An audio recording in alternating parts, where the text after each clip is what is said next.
Alright, we have some special bird hunting arrows here. These kinds of arrows could be used to hunt small birds. They're supposed to be shot into a flock of small birds as they take off. And in order to increase the striking surface, they have cross pieces tied to the shaft at right angles, or little branches lashed to the shaft like this.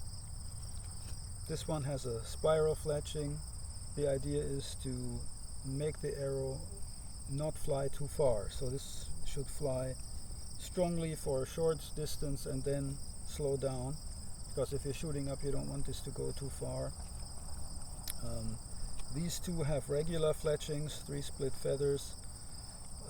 I've found examples for this arrow from northern Quebec all the way to then North Dakota, California, and Arizona. So these would be the Arizona and California types, and that's the North Dakota one. They would often be used by young boys or by children to hunt birds and other small game. Another bird hunting arrow is this, which is just a blunt carved from a larger shoot or sapling. And then sometimes people would also use cartridges to get the same effect. These arrows will kill a small animal, but they won't make a hole. So if you're hunting squirrels or rabbits, they won't ruin the hide like a bladed arrow would. And speaking of blades, we have a number of those.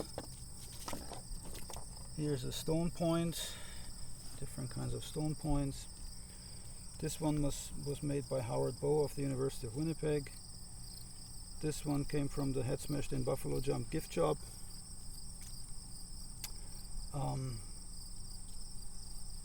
These small stone points can achieve great penetration. They're often called bird points, but they're not really for birds. They are for larger game or for combat, and concentrate all the penetrative force in a small point.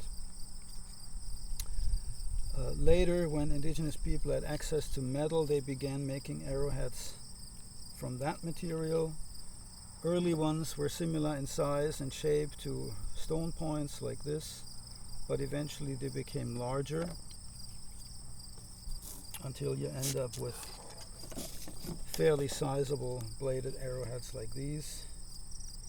That also has to do probably with a shift from reed as an arrow shaft material. This is Phragmites reed that grew in Winnipeg, and it would be fitted with a foreshaft to take the point. But if you just replace this with metal, it wouldn't fly right. For example, if you check the balancing point, this arrow balances just before center. It's a bit windy here, so there. Right, just before center where it should. Whereas this arrow here has a balancing point much further forward. Try again. There. See? This is where the first arrow balances, where my thumb is. This is where the second balances. So there's about 2 inches or more difference. And so eventually indigenous people around the plains probably gave up the reed arrows and the small stone points and made arrows with a solid wooden shaft like this and a metal blade. Once fur traders found out that there was a demand for this, they would even manufacture these arrowheads in Europe, or at the post, the blacksmith would manufacture that on demand for customers. Maybe they brought in a rawhide cutout to show what kind of shape they wanted, and then the blacksmith would make these arrowheads at the post. Flint or obsidian, volcanic glass, and other stone types that were used for cutting tools are naturally sharper than metal, but they're also brittle. So if you hit a hard target, if you hit a tree or you hit a bone inside an animal, it's likely the point will break. Metal points can be more durable. They won't be as sharp, but if they hit something, and I've done that, hit a log or some other hard target, they bend, and you can just heat them and bend them back straight and sharpen them. So they're not as sharp, but more durable. And mostly indigenous people had to trade for workable stone. You can't just pick up any odd stone. You have to obtain a workable material that fractures correctly to make tools from it. And those indigenous people who would live near a quarry like that, they would trade this far and wide, and most others just had to pay to obtain that material. And then when metal became available, it was just a question of trading for one thing or the other.